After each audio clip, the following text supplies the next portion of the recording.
Another week in the books means another stock market weekly recap, baby. Let's go. So first we start with our portfolios, Robinhood, then M1. Then we'll progress into how the normal indices did. And then we got a good bit of news to cover today, so we'll get right into this. Starting with the Robinhood portfolio, down pretty rough this week. Down 4.18%. I can't say a lot of that's probably because, the 10% decrease in Facebook this past day on Friday. Don't like to talk about that, but, that is a good portion of it, right? But as far as any sort of changes to the portfolio, there's quite an active week, all things considered. So we'll get right into it. So I went ahead and made some purchases this week. That's right, I bought some stock. $50 worth of Apollo Commercial Realty, ARI. The equivalent of 5.15 shares at $9.71 per share. Iron Mountain purchased $50 of that. The equivalent of 1.95 shares at $25.54 a share. NRZ, that's right, I purchased some NRZ. $50, which is equivalent to 6.55 shares at $7.63 per share. Got to love that. So those are the main purchases to begin the week. Then I went ahead and I actually sold off my position of CPRX, Catalyst Pharmacy. Catalyst Pharmaceuticals has been really a stinker in my portfolio. It's one that I made about a 50% return on when I originally held it. It dropped down again, and I purchased it again right over $5 a share, and I just got tired of waiting. I didn't see much of a bright future, so I went ahead and sold for somewhere around 5% loss, somewhere in between 5 and 10%. So it didn't hurt me too bad because it was only 10 shares, so I made a lot more on it previously, so nothing too crazy. And I used that money and purchased $25 of KBWD, and that's equivalent of 1.87 shares, or at $13.35, and also some, that's right, SPHD, $25, equivalent of 0.76 shares at $32.68. And in the meantime, got some dividend payouts of SPDR, the SPYD, which is the Spider portfolio. High dividend ETF, SPYD, paid $1.83 in dividend. Nothing too crazy. Got reinvested for 0.06 shares. SPYG paid 37 cents, which is the equivalent of 0.008 shares. Not that important, but and most recently here, DES, small cap dividend fund from Wisdom Tree. That one got me, guys. That was rough. Paid 12 cents. Not yet reinvested, but if you just look at some of these, obviously changes here. Why I bought some of these REITs. Iron Mountain over 30 shares now. ARI, the equivalent of 31 shares now. NRZ over 21 shares. So you gotta love it. KBWY or KBWD at 11.69 shares.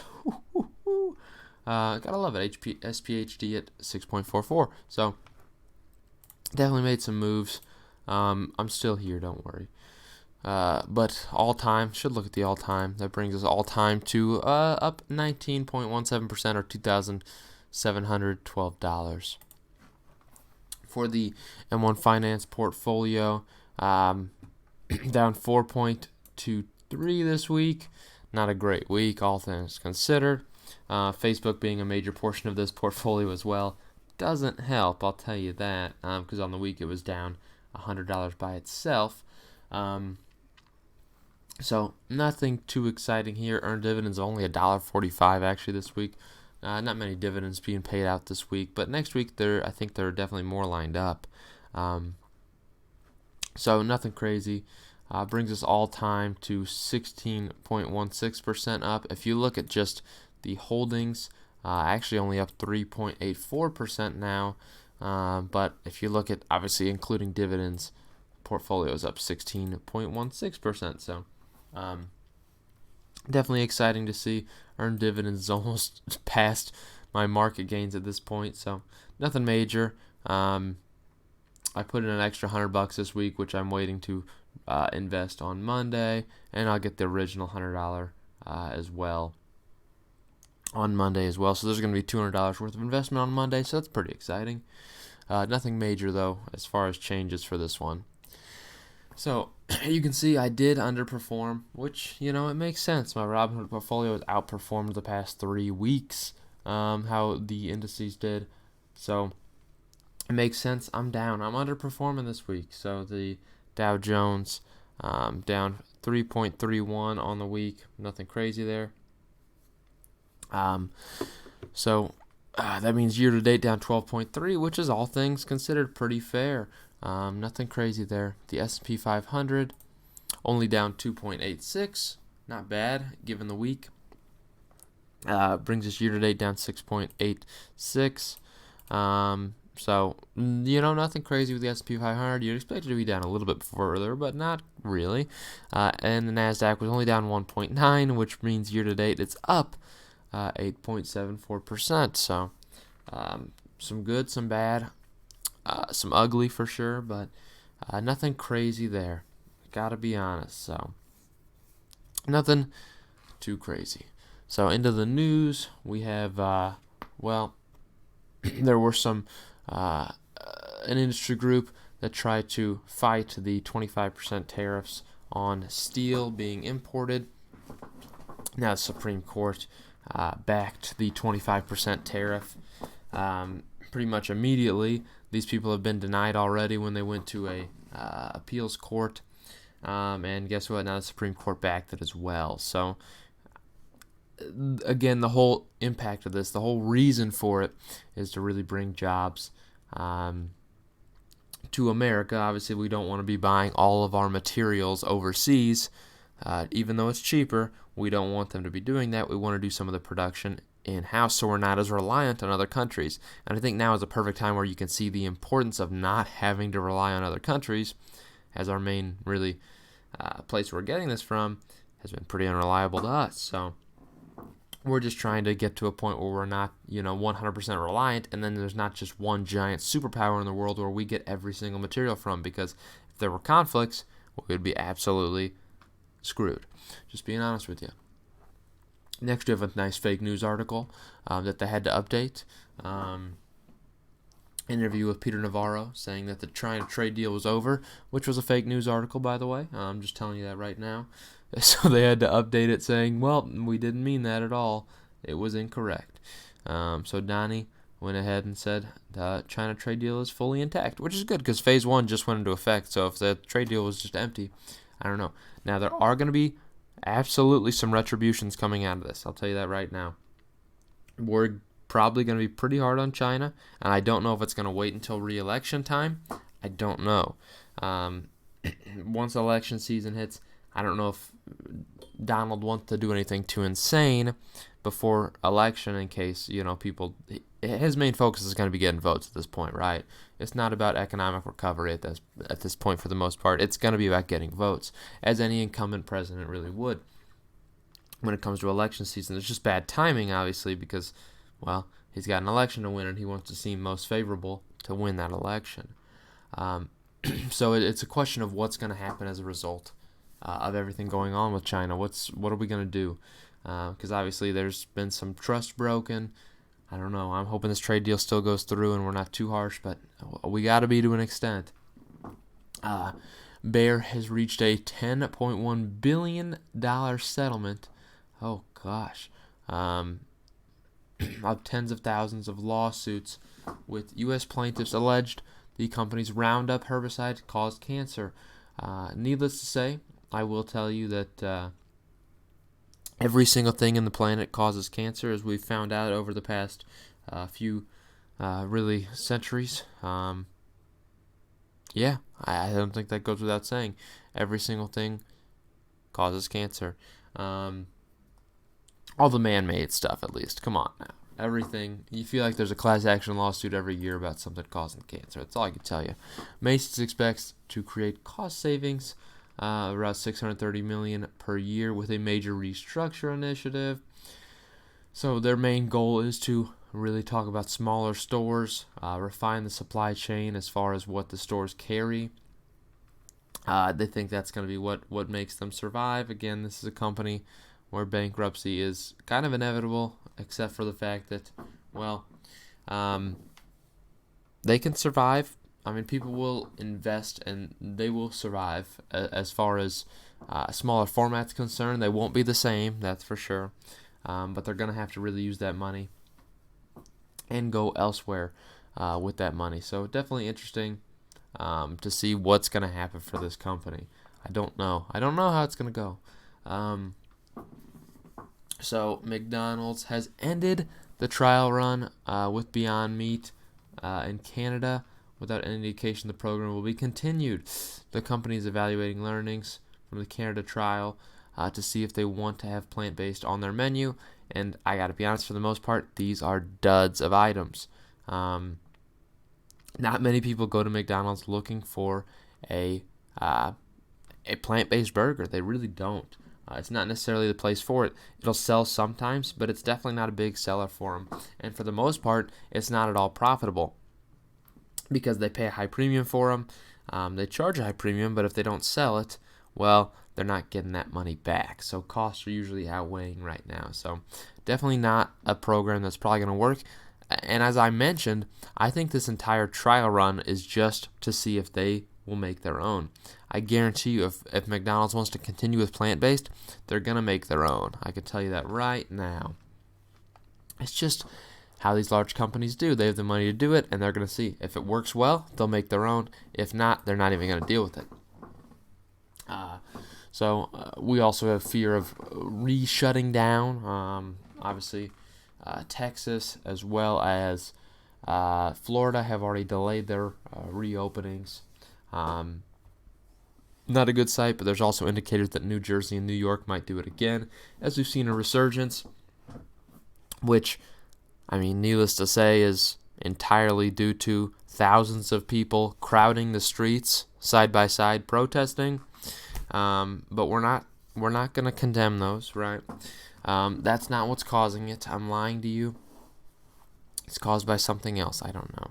But come on now. I mean, it's pretty obvious what the reasoning for it is. So, as these cases rise, for the most part, it's younger people that are part of this. So they're not necessarily the ones that are actually going to be impacted from this. So my hope is that these people are responsible enough to stay away from, elderly family members so they don't spread it. But we'll see. We'll see how that goes. This is some pretty big news as well. The Fed is capping large bank dividends, so they have to keep their quarter 3 dividends at quarter 2 levels, and they are not allowed to buy shares in quarter 3 to preserve capital. So definitely was a big hit to the bank industry for sure. Financials got hit quite a bit. And it's weird to see a move like this. You don't normally see a move like this. But the goal is obviously to keep funds where it's at in case we have another big resurgence and we have to shut down again, which I'll tell you right now, shut down again will not sit well by people. It's not going to sit well. There's going to be some people fighting it. So I'll say that right now. There's been a lot of businesses already crushed by this, crushed by rioting. So a second shutdown is not going to sit well with people. And I think people probably need to think about what they're going to do and just limit what they shut down as far as like big gatherings, but keep businesses open. We'll see how that goes, but interesting move by the Fed for sure to see that. You see Amazon looking into autonomous driving again, so their transportation can be autonomous as far as delivery is concerned with the acquisition of Zoox. Company says Zoox will continue, their CEO and CTO will continue to lead the startup as a standalone business. Interesting to see how that'll work for them, but obviously their goal is autonomous delivery at some point. So Facebook hit very hard, obviously. This is a company that, I gotta be honest, has been doing a good job at not bowing down necessarily to the pressures that every other social media outlet has been, and they're getting absolutely hammered for it. And this is Mark Zuckerberg's very left-leaning, but he's been pretty centrist as far as this First Amendment, blockage. At the most part, I got to be honest, the company can do what it wants because it's its own company, right? If they choose to block certain speech, I get it. But again, I think with it being such a widespread platform, it's sucky that it would do that, just due to the fact that it's completely misleading with how many people use it. It's completely misleading to those people who are actually looking for factual information. If you push not real information and you block certain other information, people need to see both sides of the story so that way they can make their own opinion on my side of it. I think that's how people really find out who they are as far as, politics, whatever it might be. Their opinions, they need to see both sides. If they just see one side, well, they're going to have a very skewed view on things. But if they see both sides, it helps them determine their own opinion on the matter.